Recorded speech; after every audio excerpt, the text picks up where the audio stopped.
سارے ملک میں شور برپا تھا اور احتجاج کی کالیں دی گئی تھیں، اسمبلی جانے والی تھی، وزیر اعظم جانے والا تھا، وزراء جانے والے تھے، اسمبلیاں تحلیل ہونے والی تھیں، سینیٹ جانے والا تھا، تمام کے تمام شور شرابے اب اچانک ٹھپ ہو گئے اور آصف علی زرداری نے دستخط کر دیے جو آرڈیننس مدرسہ رجسٹریشن کے حوالے سے ان کے ہاں پینڈنگ پڑا تھا۔ ان پر اعتراضات یکسر جو ہے وہ مسترد کرتے ہوئے انہوں نے دستخط کر دیے جن پر اعتراضات خود انہوں نے لگائے تھے۔ اعتراضات یہ تھے کہ یہ آرڈیننس پہلے سے موجود ہے، اسلام آباد کے اندر مدرسہ رجسٹریشن کا آرڈیننس پہلے سے نافذ العمل ہے اور مدرسہ رجسٹریشن جو ہے وہ وزارت جو ہے وہ تجارت کے ہاں رجسٹریشن نہیں ہوگی لیکن وزارت تعلیم اور صوبوں کے ہاں رجسٹریشن ہوگی، جس پر اعتراض لگا کر آصف علی زرداری نے یہ بل بھیج دیا۔ علماء کونسل کے اجلاس ہوئے اور متحدہ علماء کونسل کے جو رہنما ہیں ان میں مولانا فضل الرحمان اور دیگر جتنے بھی جید علماء دین ہیں وہ انہوں نے احتجاج کی کال دی اور شہباز شریف، نواز شریف اور جتنی بھی کابینہ تھی انہوں نے رابطے کرنا شروع کر دیے مولانا فضل الرحمان اور دیگر جو لیڈران تھے مذہبی ان سے۔ یہ جو آرڈیننس نافذ العمل کب ہوگا، کیسے ہوگا، یہ تو آنے والے دنوں میں پتہ چلے گا، لیکن صدر آصف علی زرداری نے دستخط کر دیے۔ اب یہ کہتے ہیں کہ جمعیت علماء اسلام کا پریشر آیا، علماء کا پریشر آیا اور یہ وغیرہ وغیرہ ہو گیا، لیکن بات یہ نہیں ہے۔ جو اعتراضات آصف علی زرداری نے لگائے تھے وہ یکدم کیسے ختم ہو گئے اور جو اعتراضات کی درستگی ہے وہ کیسے ہو گئی، نہ تو اسمبلی کے اجلاس ہوئے نہ سینیٹ سے یہ دوبارہ جو ہے وہ آرڈیننس پاس کروایا گیا، تو پھر نافذ العمل کیسے جو ہے وہ بنا دیا گیا اور دستخط صدر نے کیسے کر دیے، یہ راز کی بات ہے۔ نہ تو کریڈٹ مولانا فضل الرحمان کو جاتا ہے نہ ہی علماء اکرام کو کریڈٹ جاتا ہے، کریڈٹ انہی کو جاتا ہے جنہوں نے آصف علی زرداری کو روک رکھا تھا کہ اس آرڈیننس پر دستخط نہیں کرنے ہیں۔ جب 3 سے 4 مراحل شروع ہوئے پاکستان کے اندر تو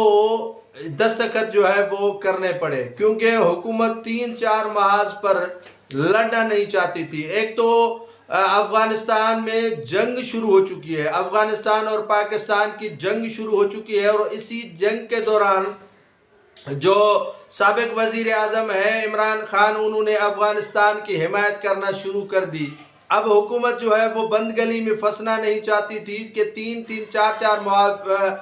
جو محاذ ہیں ان پر لڑے، تو غور و خوض کرنے کے بعد بالآخر کہا گیا کہ اس معاملات میں کافی مذہبی تنظیمیں جو ہے وہ ٹی ٹی پی کی حمایت کر سکتی ہیں، افغانستان میں طالبان کی حمایت کر سکتی ہیں، اسی لیے آپ اس مدارس کے جو آرڈیننس ہیں ان پر دستخط کر لیں۔ آصف علی زرداری کو پیغام ملا اور آصف علی زرداری نے پیغام دیا JUIF کے رہنماؤں کو کہ آپ ہم سے ملاقات کرنے کے لیے آئیں اور آپ کے یہ سارے جتنے بھی مطالبات ہیں میں کل ہی منظور کر لیتا ہوں، کیونکہ جو JUIF سندھ کے رہنما راشد محمود سومرو اور ان کے برادران کے وفود کی صورت میں جو آصف علی زرداری سے نوڈیرو ہاؤس میں ملاقات ہوئی تھی، اس ملاقات میں اسی بل کے حوالے سے جو ہے وہ آصف علی زرداری نے کہا کہ آپ اپنے جو بزرگوار ہیں مولانا فضل الرحمان ان کو کہیں کہ میں اس بل پر کل ہی دستخط کر دوں گا، آپ بے فکر ہو جائیں۔ کیونکہ آصف علی زرداری کو ایک تو پیغام ملا کہ افغانستان میں طالبان حکومت کی حمایت ایک تو پی ٹی آئی کے سربراہ جو ہے عمران خان نے کی ہے، اس سے روکنا ہے۔ دوسرا یہ جو ہے کہ مذہبی جو تنظیمیں ہیں وہ احتجاج حکومت کے خلاف کر رہی ہیں، کل کو جو ہے وہ افغانستان کی حمایت نہ کریں، آپ اس جو ہے آرڈیننس پر دستخط کر دیں اور جو ہے وہ معاملات بھی کافی جو ہے وہ ہلکے محسوس کریں گے اور ایک طرف ہو کر جو ہے وہ ہم لڑائی بھی کرنا شروع کر دیں گے۔